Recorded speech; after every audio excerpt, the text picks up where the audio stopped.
Digestive system. Digestive system दो चीज़ों से बना होता है, एलिमेंट्री कैनाल और डाइजेस्टिव ग्लैंड से। इस इमेज से देखो, एलिमेंट्री कैनाल वो एक लॉन्ग ट्यूब होती है जो कि हमारी बकल कैविटी से एनएस तक की जाती है। एक सीधे साइडी आप ट्यूब टाइप की समझ लें। ये 9 मीटर की होती है, मतलब 30 से 32 फीट की होती है हमारे शरीर के अंदर, ठीक है। अब देखो, डाइजेस्टिव ग्लैंड्स क्या होती हैं? वो ग्लैंड्स जो, अब ग्लैंड्स क्या होती है? वो ऑर्गन्स जो कि एंजाइम्स या हार्मोन्स को रिलीज़ करते हैं, ठीक। अब डाइजेस्टिव ग्लैंड्स क्या होती है? जो डाइजेशन के लिए हार्मोन्स एंजाइम्स को रिलीज़ करें, जैसे लिवर, बेल ग्लैडर और पैनक्रियास। अब एलिमेंट्री कैनाल वो कैनाल होती है जिससे फूड एक्चुअली पास होता है, जैसे stomach, small intestine, large intestine. लेकिन लीवर में फूड नहीं जाता, इसलिए इन्हें एलिमेंट्री कैनाल का पार्ट नहीं बनाया जाता, लेकिन डाइजेस्टिव सिस्टम का पार्ट बनाया जाता है। देखो, डाइजेशन की जो प्रोसेस होती है वो 5 स्टेप्स में बटी होती है: इंजेशन, डाइजेशन, एब्सॉर्प्शन और एसिमिलेशन और इजेशन। डाइजेशन बकल कैविटी से ही स्टार्ट हो जाता है। इजेशन क्या होता है? इंजेशन मतलब वो होता है जब हमने खाने को अपने मुंह में ले लिया, मतलब intake of food into the mouth. Digestion मतलब conversion of complex food material into simpler form. जो भी हमने खाना खाया उसको कॉम्प्लेक्स मटेरियल तोड़ के सिंपलर फॉर्म में कन्वर्ट करना। एब्जॉर्प्शन मतलब स्मॉल इंटेस्टाइन की वॉल्स में जो सिंपलर फूड हो चुका है उसका एब्जॉर्ब करना। अब ये जो एब्जॉर्ब फूड है इसको आप यूज़ कर रहे हो for energy formation is assimilation, and then egestion is elimination of undigested waste और टॉक्सिक फूड, ठीक है। अब हमने देख चुका है डाइजेस्टिव सिस्टम किस किस से बनी रहती है, एलिमेंट्री कैनाल और डाइजेस्टिव ग्लैंड से। अब स्टार्ट होता है हमारा इंजेशन। डाइजेस्टिव सिस्टम में फर्स्ट पार्ट होता है इंजेशन, मतलब हमने खाना खाया तो हम खाना कहाँ से खाएंगे? मुंह से खाएंगे, ऑब्वियस सी बात है। तो इसलिए काम आती है हमारी बकल कैविटी। अब बकल कैविटी के भी बहुत सारे पार्ट्स होते हैं, जैसे दांत, टंग, जीभ, सलाइवरी ग्लैंड्स, ठीक। अब दांत देखो, मैमल्स को डायफोडोंट कहा जाता है। डायफोडोंट मतलब इनके जीवन काल में 2 बार दांत आते हैं, जैसे हमारे। सबसे पहले हमारे कौन से दांत आते हैं? मिल्क टीथ, दूध के दांत, कच्चे दांत, और फिर आते हैं हमारे परमानेंट टीथ, है ना, जो मिल्क टीथ के बाद, उनके जाने के बाद आ जाते हैं। इसलिए हम लोग मैमल्स को कहा जाता है डायफोडोंट। अब कुछ जानवर जीव ऐसे होते हैं जिनके दांत बार बार गिरते हैं, बार बार आ जाते हैं, जैसे उन्हें कहा जाता है पॉलीडोंट, बार बार, जैसे फ्रॉग। अब मिल्क टीथ हमारे होते हैं नंबर में 20, और परमानेंट टीथ हमारे होते हैं 32। 32 नहीं होते वैसे, 32 कब होते हैं? 20 साल के बाद, जब आपके विजडम टीथ आ जाते हैं। अभी आपके 28 से 29 होंगे अगर आप 18 ईयर्स के हैं। विजडम टीथ का संबंध किस टीथ से है? मोलर से है, और वो 20 की एज के बाद आते हैं, है ना। 4 मोलर जो एक्स्ट्रा बढ़ जाते हैं। अभी आपके 28 होंगे समथिंग। तो देखो, हमारे दांत क्या है? हेट्रोडोंट है। हेट्रोडोंट मतलब, देखो, डायफोडोंट मतलब जीवन काल में 2 बार उगते हैं। हेट्रोडोंट मतलब हमारे पास ना डिफरेंट सेट ऑफ टीथ है। कुछ होते हैं होमोडोंट। होमो का आप समझते हैं, मतलब वो होता है सेम। जैसे आप शार्क के दांत देखेंगे तो उसके पूरे नुकीले नुकीले दांत होते हैं, अगर आप शार्क के दांतों को देखेंगे तो। ऐसे जानवरों को कहा जाता है homodont, they have homodont teeth. हमें क्या कहते हैं? हेट्रोडोंट, मतलब हमारे पास डिफरेंट सेट ऑफ टीथ है जिनके अलग अलग काम है। जैसे कि फर्स्ट सेट होते हैं इंसीजर, इंसाइजर कहते हैं उन्हें, कैनाइन, प्री मोलर और मोलर। इंसीजर का काम क्या है? बाइटिंग, काटना। कैनाइन का काम टीयरिंग, फाड़ना, चीरना, है ना। प्री मोलर का काम च्यूइंग मतलब चबाना, और मोलर का काम होता है ग्राइंडिंग मतलब पीसना, ठीक है। अब डेंटल फॉर्मूला वो फॉर्मूला होता है जो कि हमें बताता है टोटल नंबर ऑफ टीथ और टाइप्स ऑफ टीथ के बारे में। अब इसका फॉर्मूला क्या होता है? अपर जॉ और लोअर जॉ में जितनी भी टीथ है, जैसे इंसीजर कितने हैं लिख दो, कैनाइन कितने हैं लिख दो, सेट में है ना, पेयर में। प्री मोलर कितने लिख दो, मोलर कितने लिख दो, और इनको दोनों को डिवाइड इनटू कर दो 2 2 से। जैसे कि मिल्क टीथ का डेंटल फॉर्मूला होता है 2102 इंटू टू, ठीक है। ऊपर दो मतलब 4 है ना, इंटू 2 है ना, तो 4 ऊपर इंसीजर्स, 2 ऊपर कैनाइन, 0 प्रीमोलर और 4 ऊपर मोलर। ऐसे ही नीचे भी। अब परमानेंट टीथ का डेंटल फॉर्मूला होता है 2 1 2 3, 4 ऊपर इंसीजर्स, 2 ऊपर कैनाइन, 4 ऊपर प्रीमोलर और 6 ऊपर मोलर। तो ऐसे होते पूरे 32 दांत हमारे, है ना। अब इंटरनल स्ट्रक्चर ऑफ टीथ देख लेते हैं। तो सबसे पहले टीथ को डिवाइड किया जाता है क्राउन, नेक और रूट में, ठीक है, उसके स्ट्रक्चर देख के। अब अगर हम उसकी लेयर वाइज स्ट्रक्चर देखें तो 3 लेयर होती हैं टीथ की। First is the hardest layer of the teeth which is enamel. Enamel के नीचे आती लेयर डेंटाइन, डेंटाइन के नीचे पल्प, जो कि आप वाइट वाला हिस्सा देख रहे हैं, और पल्प में ही जुड़ी रहती है हमारी नर्व फाइबर्स। देखो इनेमल भी हमारी ख़राब हो सकती है डिस्पाइट बीइंग हार्डेस्ट लेयर, है ना। अब कैसे हो सकती है? ज़्यादा सोडा पीने से, सडन टेम्परेचर चेंज की वजह से, जैसे आपने चाय पी फिर ठंडे आइसक्रीम खा ली, फिर चाय पी फिर ठंडी आइसक्रीम खा ली, फिर स्मोकिंग की वजह से, एक्सेस स्मोकिंग और एक्सेस टी की वजह से इनेमल लेयर ख़राब होती है। अब इनेमल लेयर ख़राब हो गई तो उसके बाद कौन सी नीचे वाली लेयर आएगी विच इज़ डेंटाइन। अब डेंटाइन में जब कुछ भी आपको सेंस होएगा ना तो वो आपको सेंसिटिविटी लगेगी, है ना। आपने ऐड में सुना होगा सेंसिटिविटी का फील होता है, तो ये डेंटाइन की वजह से होता है क्योंकि आपकी इनेमल लेयर ख़राब हो चुकी होती है, ठीक है।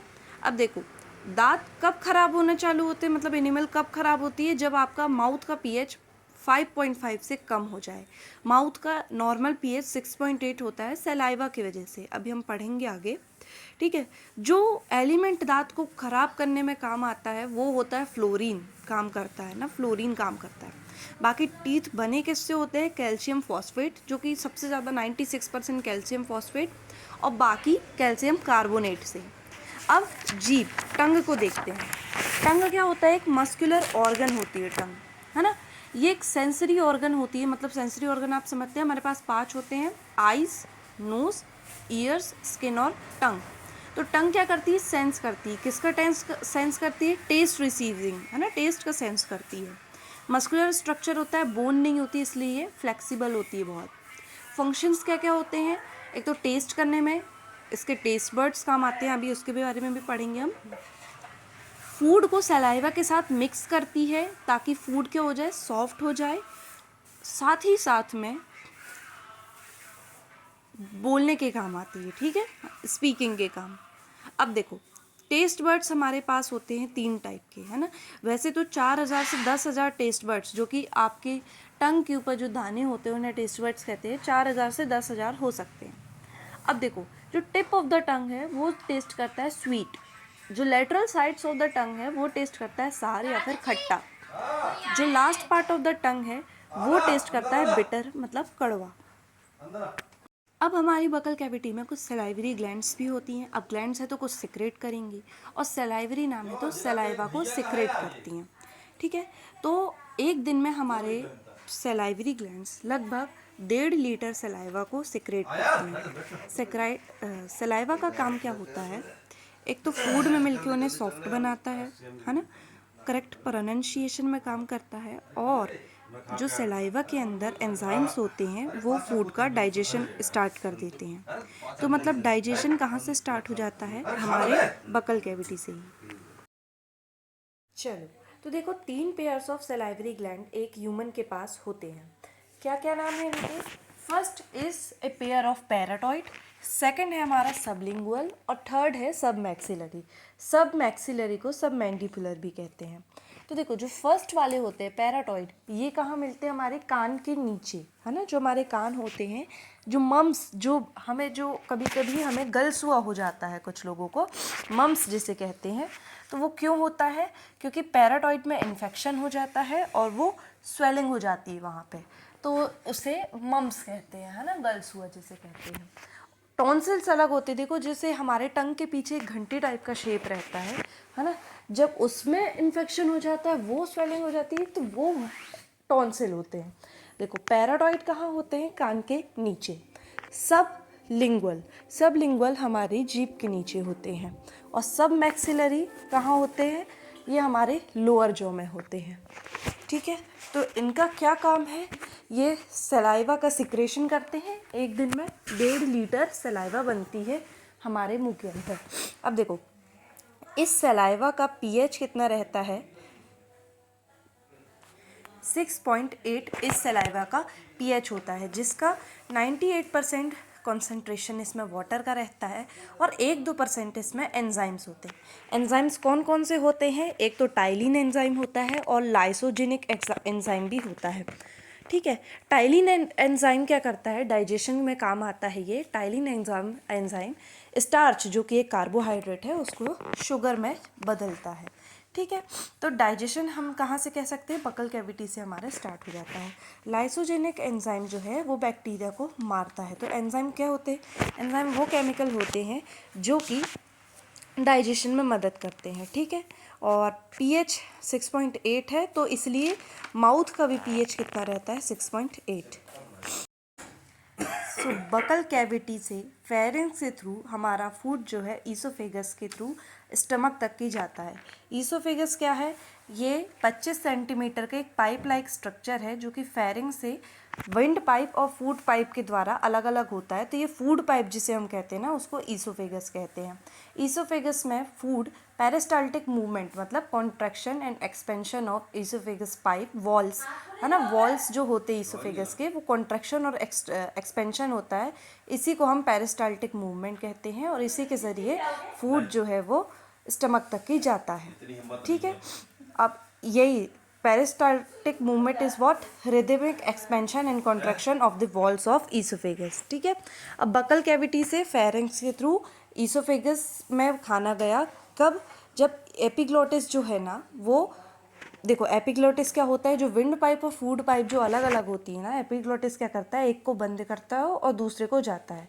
ठीक है, जब हम खाना खाते हैं मतलब जब निकल रहे होते हैं तब हम सांस नहीं ले पाते हैं, क्यों, क्योंकि विंड पाइप तब बंद हो जाती है।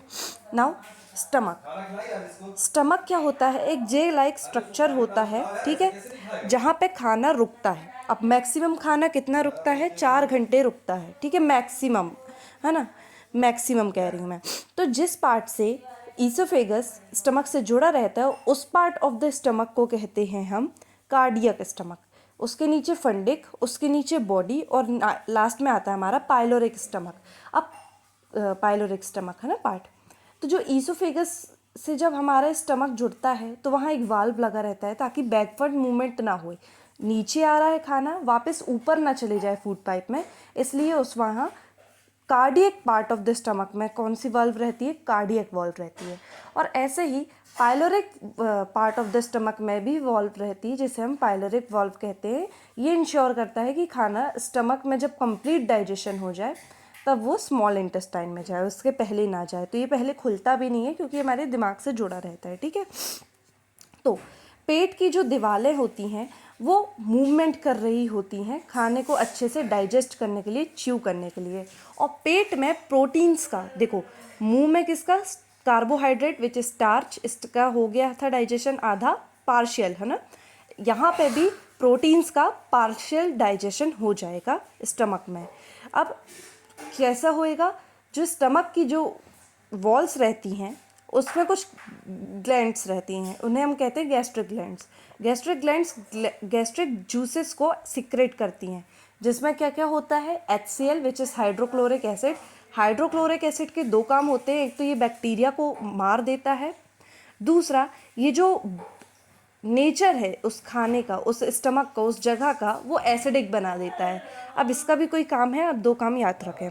देन म्यूकस, म्यूकस क्या करता है, HCl क्योंकि एक उसका बहुत एक एसिड जो है वो बहुत हाई लेवल का एसिड है HCl। तो म्यूकस क्या करता है, हमारी inner line of the stomach को बचा के रखता है ताकि ये HCl जो कि 1.5 से 3.5 pH का है ये हमारे पेट पे एक्ट ना करे। अब एंजाइम्स रिलीज होते हैं इन ग्लैंड से। एंजाइम कौन कौन से, पेप्सिन और रेनिन।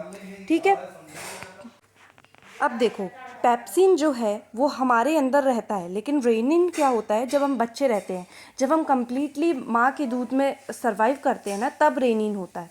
तो रेनिन एक वो एंजाइम है जो कि दूध का प्रोटीन है ना, जिसे हम केसिन कहते हैं, इसको कैल्शियम पैरा केसिनेट में बदलता है। कौन, रेनिन। जो पेप्सिन है वो हमारे खाने को, मतलब खाने में प्रोटीन को किस में बदलता है, पेप्टाइड एंड पेप्टोन में बदलता है। देखो ये बात ध्यान रखना है, जब भी प्रोटीन टूटेगा तो वो अमीनो एसिड में टूटेगा, लेकिन अब पेप्टाइड और पेप्टोन में टूट रहा है, इसका मतलब अभी ये पार्शियल डाइजेशन है। डाइजेशन मतलब क्या, कॉम्प्लेक्स से सिंपल हो रहा है, तो ये भी सिंपल हो रहा है लेकिन कंप्लीटली सिंपल नहीं हो रहा है ना। देखो बकल कैविटी और स्टमक में हाफ ऑफ डाइजेशन हुआ है, ये बात ध्यान रखना। कभी भी फुल डाइजेशन किसी भी न्यूट्रिएंट का कहाँ पे होता है, स्मॉल इंटेस्टाइन में होता है। अब उल्टी कैसे होती है, जब हमारा पेट जो है ज़्यादा ही कॉन्ट्रैक्ट करता है, क्योंकि कई बार क्या होता है हम गलत चीज़ें खा लेते हैं या तो हमें सूटेबल नहीं होती हैं, तो मसल्स जो होती है स्टमक के अंदर की वो इतनी कॉन्ट्रैक्ट करती हैं कि जो वो वाल्व है वो खुल जाता है और उल्टी हो जाती है। ठीक है, उल्टी करने की भी दो स्टेज होती है, एक तो नौसिया, जब हमें लगता है कि हमें उल्टी आ रही लेकिन आती नहीं है, और वॉमिट। वॉमिट क्यों होता है, मेडुला ऑब्लिंगेटा जो कि हमारा पार्ट ऑफ द ब्रेन है, इसके सिग्नल्स के कारण हमें उल्टी आ जाती है।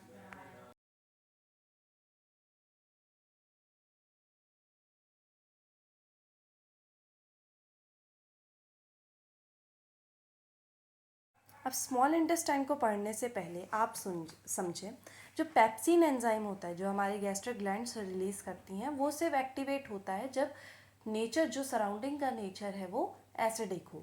अब देखो खाना एसिडिक है ना, पेप्सिन ने अपना काम किया, प्रोटीन को पेप्टाइन और पेप्टोन में कन्वर्ट कर दिया। ठीक, अब वाल्व खुलेगी, है ना, पाइलोरिक वाल्व खुलेगी और खाना नीचे आएगा।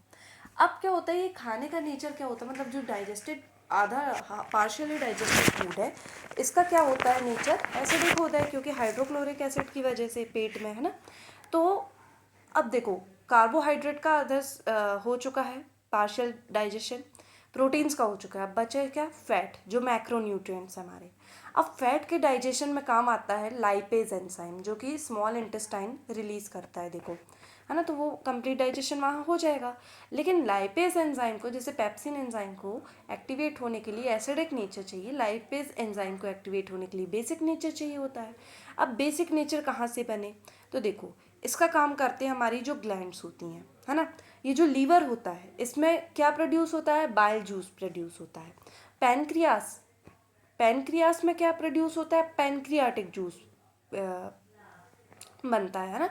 तो बाइल जूस गैल ब्लैडर में वो रहता है स्टोर, गैल ब्लैडर से बाइल डक्ट के थ्रू ये कहाँ आता है, ये स्मॉल इंटेस्टाइन के जहाँ शुरुआत हो रही है। तो जैसे जैसे खाना नीचे आता जाता है वैसे वैसे यहाँ से बाइल डक्ट से बाइल जूस और पैनक्रियाटिक डक्ट से पैनक्रियाटिक जूस निकलते हैं और खाने में मिलते हैं। अब खाने में मिलके ये खाने के नेचर को बेसिक बना देते हैं। ठीक है, अब इतना होता है। अब इसके बाद खाना आ जाता है कहाँ, स्मॉल इंटेस्टाइन में।